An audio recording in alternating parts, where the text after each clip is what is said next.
Good morning, everyone. Thank you for being here. I know that those of us Saints fans who don't wear rose colored glasses and can be realistic and tell the truth about this team knew that we had no chance, absolutely no chance, of beating Detroit yesterday. Well, we know all the Saints' woes. We can't score in the red zone, terrible on third down, we can't run the football, we can't stop the run, and tight ends routinely eat us alive. I haven't turned on any TV or even watched a YouTube video because I want to bask in the fantasy that Dennis Allen and Pete Carmichael have been fired from this team. I'm not going to turn the TV on for a while so I can bask in that fantasy. But as it is, for posterity's sake, let's talk about the game. Detroit gets the ball first, comes out, march right on down the field, touchdown, 7-0. Saints get the ball. A pass is thrown on the first series by Derek Carr, which is then intercepted by the Lions inside the 20-yard line. It's where they're going to start their next drive, which results in a touchdown. The score is now 14-0 Lions. Saints get the ball back, 3 and out, takes all of 50 seconds. Lions get the ball back. And of course, what do? They march right on down the field and get another touchdown. The score is now 21-0. Those 21 points against the Saints were scored in 7 minutes and 44 seconds of the first quarter.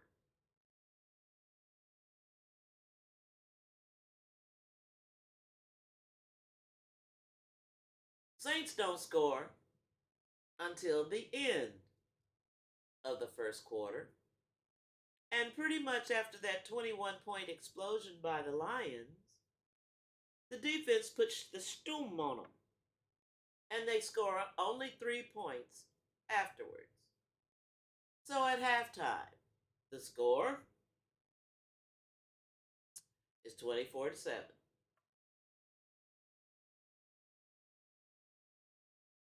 Saints come out, get the ball in the third quarter, and they start cooking. Now, I hear that Miss B was in the locker room at halftime. I don't know if that had any effect on what happened in the third quarter or not. But hey, it is what it is. Anyway, the Saints score 14 points in the third quarter to bring the score to 24-21. The Lions, at the end of the third quarter, I do believe, correct me if I'm wrong, tack on a field goal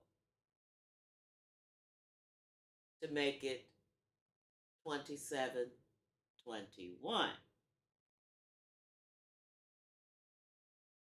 Well, now, Saints drive, and there's a miscommunication on the snap between James Hurst and Derek Carr, or at least that's the way they want to spin it. Anyway, the fumble gets credited to Derek Carr. And what happens? The Detroit Lions go down the field again score a touchdown with the player running free and diving into the end zone to put the exclamation point on it. Detroit goes for two, don't get it. Score is now, what, 33?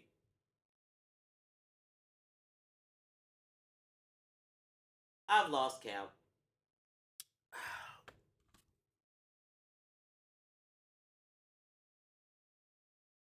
33-21. That's the score. Well, at the 11:14 mark, the 11:14 left in the fourth quarter, Derek Carr goes out.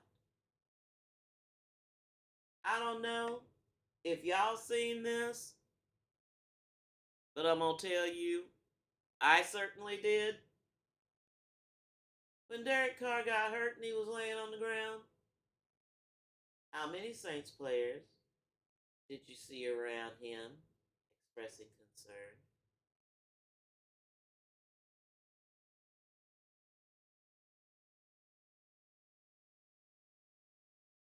Well, Jameis Winston comes in and engineers us in position to score another touchdown. AK second one. I swear to God, if it wasn't for him and Taysom Hill, we'd be up shitty creek without a paddle.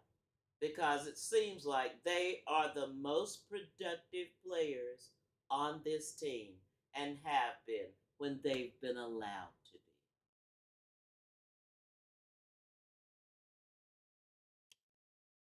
After that touchdown, and it's, oh, what? Ticking down the waning minutes, the game. Saints start their drive, and they come to a 4th and 1. Personally, I think it looked more like 4th and 2. But on the previous play, Jameis missed Chris Olave. And they decide to go for it on 4th down because, of course, they have to. Of course, they have to if they're trying to win the game. On the 4th and 1, of course, Pete's going to call a pass, which is what he's always done all year, and most of the time it's not successful. And it wasn't this time. And of course, we're going to get the haters, especially the Winston haters, to come out. Winston can't get it done. He can't win the game. No, he didn't go out there and win the game to clean up Carr's mess. Why should he? And y'all can jump on me about this or not. You know I am unapologetically Team Jameis. No, he did not succeed in taking the Saints down the field to win the game. No, he did not. And of course, he's going to get the blame for this loss. 13 points were scored by the Detroit Lions on Saints turnovers. Subtract that 13 points. Subtract those 2 turnovers. Erase them like they never existed. The score is 21-20 in favor of the Saints.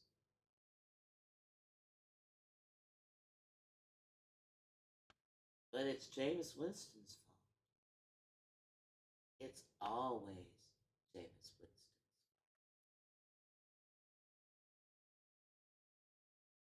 Anyway, on the 4th and 1, pass unsuccessful, turnover on downs, end of game, end of season, close the casket.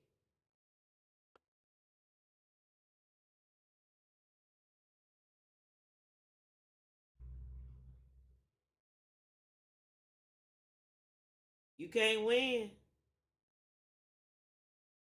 You can't break even. You can't get out of the game. Dennis Allen, you got in way over your head, and you only have yourself to blame. Miss B, please rescue us from this debacle. The fact that you were in the locker room yesterday tells me that you have heard the hue and cry from Saints Nation. I don't know where you heard it from, but you done heard it. And we have your attention now. Hopefully, you do what's necessary in order for this team to succeed going forward.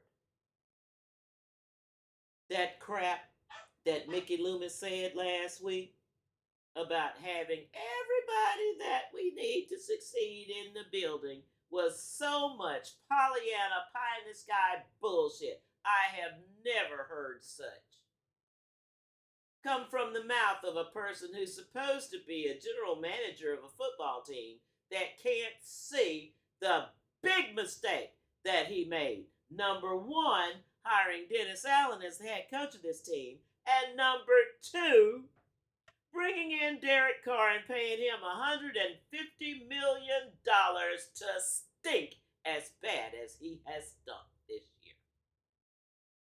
Oh, now that I think about it, the Bluebirds were out in force yesterday in the dome. When Derek Carr would come on the field, the Bluebirds were out in force. When Derek Carr went off the field and Taysom Hill came on to be under center, the crowd erupted in cheers. And it went on every time that defense and offense switched over and Derek Carr came on the field, he got roundly and soundly booed. At one point, the cameras turned on him. And I don't know if it's true or if it's wishful thinking on my part, but I do believe that this trick was crying, because the dome was booing him. If you're that thin-skinned, you don't need to be playing competitive sports. If you're bipolar to that extent, you need treatment. You don't need to be the quarterback of the Saints. And you definitely do not need to be a quarterback anywhere in the NFL, because with the performance that you have put down this season, Derek Carr, there isn't a fan base in this NFL that wouldn't boo you just like the Superdome crowd booed you yesterday. You don't want that to happen? Too bad.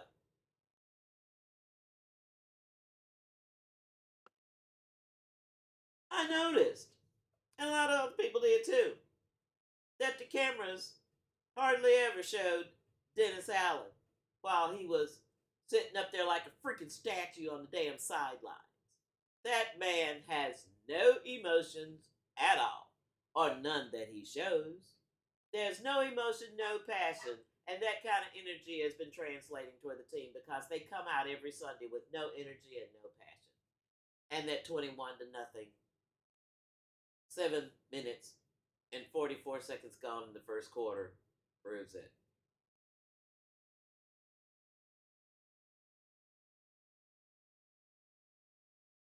What are we going to do, Saints Nation? What are we going to do? Especially now that it's 9:20, and I haven't turned on a TV or looked at any YouTube or anything to find out the state of the Saints this morning.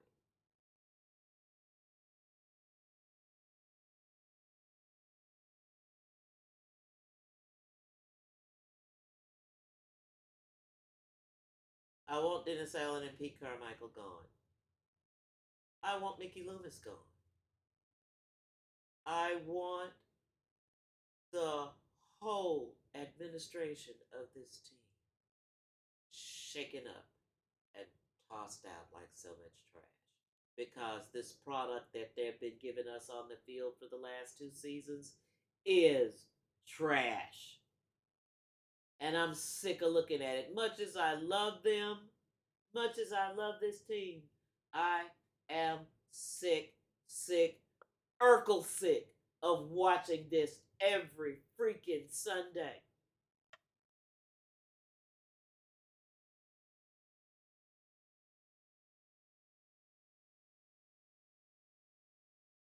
We got 5 games left.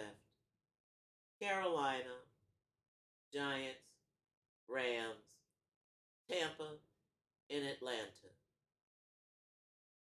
And the way this team looks, the way this team feels, I doubt that we'll win any one of those games and finish the season at 5-12. Worse than the 7-10 mark that we finished at last season when everybody and his brother and even his baby that can't even talk was calling for Dennis Allen and Pete Carmichael's head, and we did not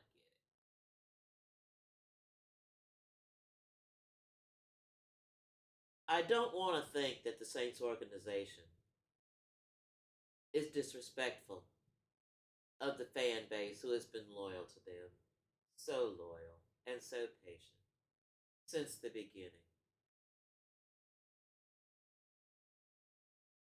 I don't like feeling like I've been being disrespected by someone that I love and support. I don't like that thought. And I'm sure nobody else in Saints Nation likes that thought either. But if you look at it, it seems to be true.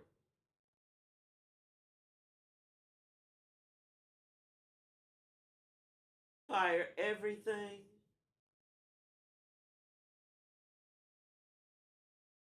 Execute trades from this team for the players that are worth it. Keep those that you currently have under contract. If you can't get out of the contract, if you can get out of the contract, maneuver your way out of it, please. It's time to blow this team up and start from scratch. I understand that it may take, what, 6 to 10 years before a rebuild becomes viable, maybe a little shorter time than that. I do have to remember that in 1996, the Jaguars and the Panthers joined the NFL and were in the playoffs within 2 years of their inception. I'm not saying the Saints can't do that. I'm not saying they can do that. But hey, suggestions welcome.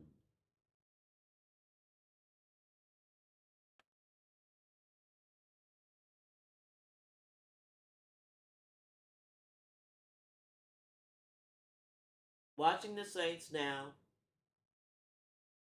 is like watching a train wreck in slow motion.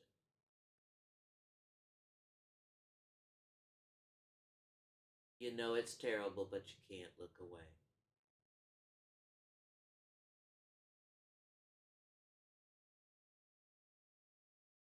Thank y'all for being here. Like, share, and subscribe if you've a mind to. And if you don't, just please leave me a thumbs up. Y'all take care.